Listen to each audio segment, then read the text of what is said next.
Get on, আর একটা আছে get in.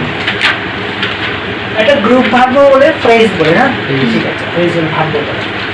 তো এটার মিনিং কিন্তু যখন প্রিপোজিশনের সাথে থাকে পুরো চেঞ্জ হয়ে যায়। হ্যাঁ, গেট অনের বিভিন্ন মিনিং হতে পারে। একটা গেট অন আছে এটা উন্নতি করা, কি আমি এটাতে এখন যাচ্ছি না, আমি জাস্ট খালি এইটা আজকে বোঝানোর চেষ্টা করছি, গাড়িতে চড়া। কি আমরা যখন গাড়িতে চড়বো বা কাউকে বলবো চড়ো গাড়িতে, উঠো গাড়িতে, তখন এই দুইটা ইউজ করতেই হবে, ঠিক আছে না, মাস্ট করতে হবে, এই দুটো জিনিস ওয়ার্ডসটা বলতে হবে।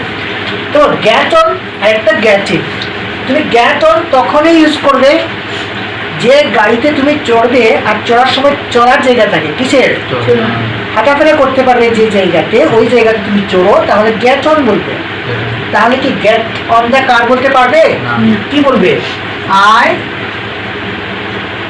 গেট অন দ্য বাস, বুঝলে? I get on the bus, আমি গাড়িতে উঠি। কিন্তু খেয়াল করেও অন দ্য বাস এর মিনিং হচ্ছে, কারণ প্ল্যাটফর্ম থাকে না, একটা চলার জায়গা থাকে। এই যে কোনো গাড়িতে ওঠার পরে যদি চলার জায়গা থাকে তো তুমি অন দিয়েই বলতে হবে গাড়ির ভিতর ঢুকার সময়, না? আবার বসতেও পারো এই বাসে, এরোপ্লেনও হতে পারে এটা। আর গেট ইন যেখানে চলার জায়গা থাকবেই না, ঢুকেই তুমি বসবে, এরকম গাড়িতে তুমি গেট ইন বলবে। যেমন I get in the car.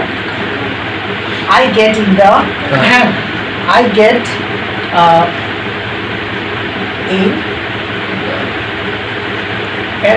an auto rickshaw, ঠিক আছে না?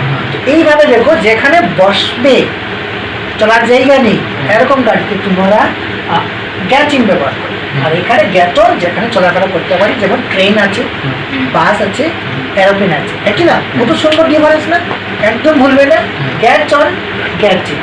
I get on the bus, I get on the airplane, I get on the train, I get in the taxi, ঠিক আছে না? কত সুন্দর, কি ভাবে